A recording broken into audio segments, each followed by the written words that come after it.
Hello, Mark. I'm Yuki. My student number is S0441042. I'm a sophomore.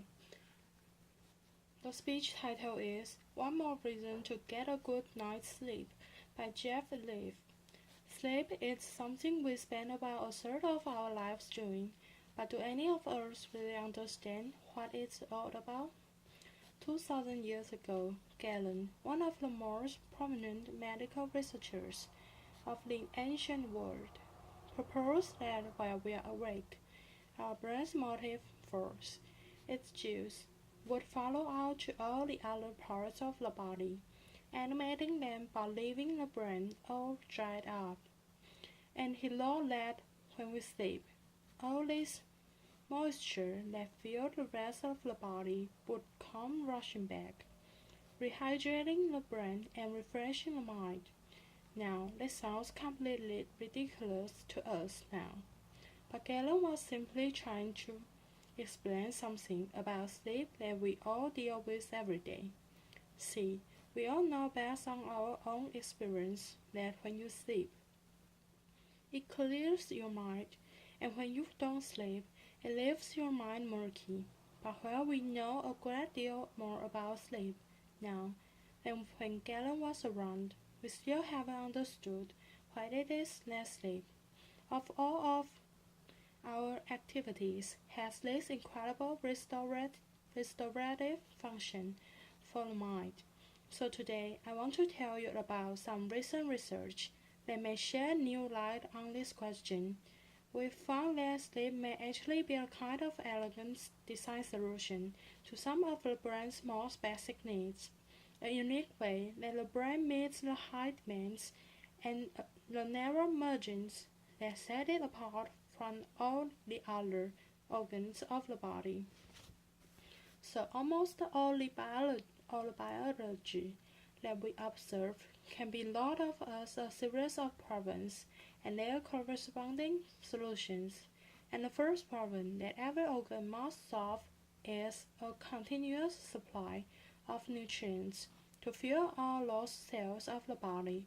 In the brain, that is especially critical. Its intense electrical activity uses up a quarter of the body's entire energy supply. Even though the brain accounts for only about 2% of the body's mass, so the circulatory system solves the nutrient delivery problem by sending blood vessels to supply nutrients and oxygen to every corner of our body. You can actually see it in this video here. Here, we are imagining blood vessels in the brain of a living mouse. The blood vessels form a complex network that fills the entire brain volume. They start at the surface of the brain, and then they dive down into the tissue itself, and as they spread out, they supply nutrients and oxygen to each and every cell in the brain. Now, just as every cell requires nutrients to fuel it, every cell also produces waste as a byproduct, and the clearance of that waste is the second basic problem that each organ has to solve. This diagram shows the body's lymphatic system, which has evolved to meet this need. It's a second parallel network of vessels that extends throughout the body. It takes up proteins and other waste from the spaces between the cells. It collects them and then dumps them into the blood so they can be disposed of. But if you look really closely at this diagram, you'll see something that doesn't make a lot of sense. So if we were to zoom into this guy's head, one of the things that you would see there is that there are no lymphatic vessels in the brain. But that doesn't make a lot of sense, does it? I mean, the brain is this intensely active organ. that produce a correspondingly large amount of waste that must be efficiently cleared, and yet it lacks lymphatic vessels, which means that the approach that the rest of the body takes to clearing away its waste won't work in the brain. So how, then, does the brain solve its waste clearance problem? Well, the simply mundane question is where our girl first jumped into this story, and what we found as we dove down into the brain, down among the neurons and the blood vessels, was that the brain's solution to the problem of the waste clearance. It was really unexpected, it was ingenious, but it was also beautiful. Let me tell you about what we found. So the brain has this large pool of clear fluid called cerebrospinal fluid. We call it the CSF. The CSF fills the space that surrounds the brain, and waste from inside the brain make their way out to the CSF, which gets dumped, along with the waste, into the blood. So in that way, it sounds a lot like the lymphatic system, doesn't it? But what's interesting is that the fluid and the waste from inside the brain, they don't just percolate their way randomly out to these pores of CSF. Instead, there is a specialized network of plumbing that organized and facilitates this process. You can see that in these videos. Here we are again imagine into the brain of living mice. The frame on your left shows what's happening at the brain's surface, and the frame on your right shows what's happening down below the surface of the brain-within tissue itself. We've labeled the blood vessels in red, and the CSF that's surrounding the brain will be in green. Now, what was surprising to us was that the fluid on the outside of the brain, it doesn't stay on the outside. Instead, the CSF was pumped back outside of the brain. It doesn't say was pumped back into and through the brain, along the outsides of the blood vessels, and as it flushed down into the brain along the outside of these vessels, it was actually helping to clear away, to cleanse the waste from the spaces between the brain's cells. If you think about it, you see the outsides of these blood vessels that this is a really clever design solution, because the brain is enclosed in a rigid skull and it's packed full of cells, so there's no extra space inside it for a whole second set of vessels like the lymphatic system. Yet the blood vessels, they extend from the surface of the brain down to reach every single cell in the brain, which means that fluid that's traveling along the outsides of these vessels can get easy access to the entire brain volume. So it's actually this really clever way to repurpose one set of vessels, the blood vessels, to take over and replace the function of a second set of vessels, the lymphatic vessels, to make it so you don't need them. And what's amazing is that no other organ takes quite this approach to clearing away the waste from between its cells. This is a solution that is entirely unique to the brain.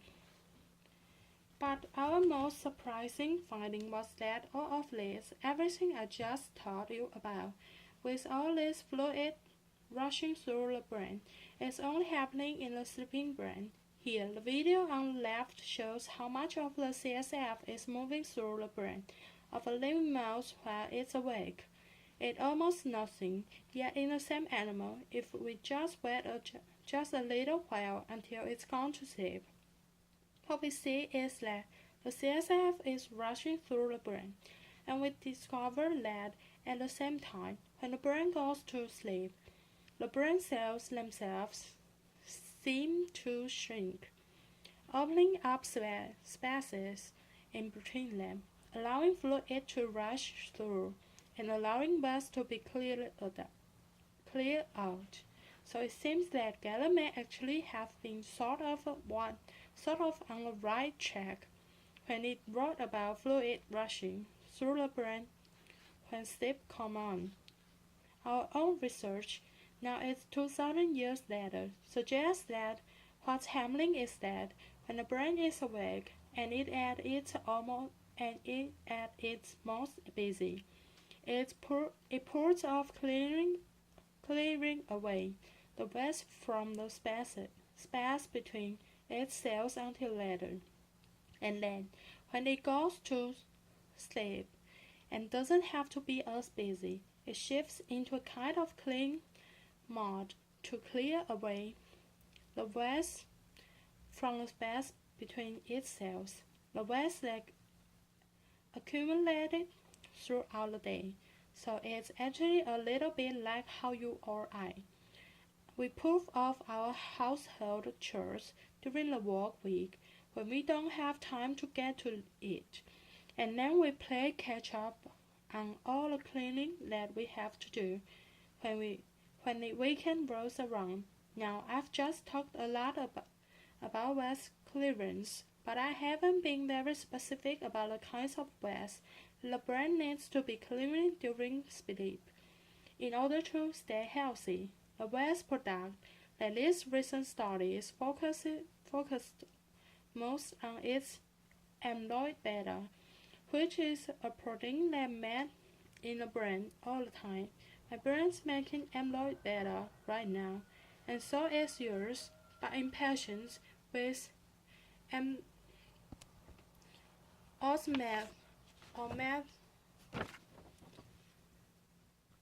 Alzheimer's disease. Amyloid beta builds up and aggregates in the space between the brain's cells instead of being cleared away like it's supposed to be, and it's this build-up of amyloid beta that's thought to be one of the key steps in the development of that terrible disease. So we measured how fast amyloid beta is cleared from the brain when it's awake versus when it's asleep, and we found that indeed the clearance of amyloid beta is much more rapid from the sleeping brain. So if sleep then is part of the brain's solution to the problem of waste clearance, then this may dramatically change how we think about the relationship between sleep, amyloid beta, and Alzheimer's disease. A series of recent clinical studies suggest that among patients who haven't yet developed Alzheimer's disease, worsening sleep quality and sleep duration are associated with a greater amount of amyloid beta building up in the brain. And while it's important to point out that these studies don't prove that lack of sleep or poor sleep cause Alzheimer's disease, they do suggest that the failure of the brain to keep its house clean by cleaning away wax like amyloid beta may contribute to the development of conditions like Alzheimer's. So, what this new research tells us then is that the one thing that all of you already knew about sleep, that even Galen understood about sleep, that it refreshes and clears the mind, may actually be a big part of what sleep is all about. See, you and I, we go to sleep every single night, but our brains, they never rest, while our body is still and our mind is off working in dreams somewhere. The elegant machinery of the brain is quietly hard at work, Cleaning and maintaining this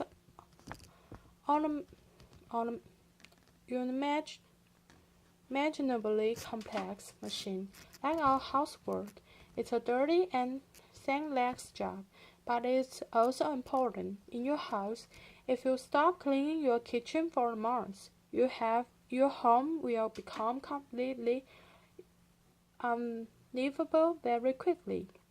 But in the brain, the consequences of falling behind may be much greater than the embarrassment of dirty countertops, because when it comes to cleaning the brain, it is the very health and function of the mind and body that's at stake, which is why understanding these very basic housekeeping functions of the brain today may be critical for preventing and treating disease of the mind tomorrow. Thank you. Applause.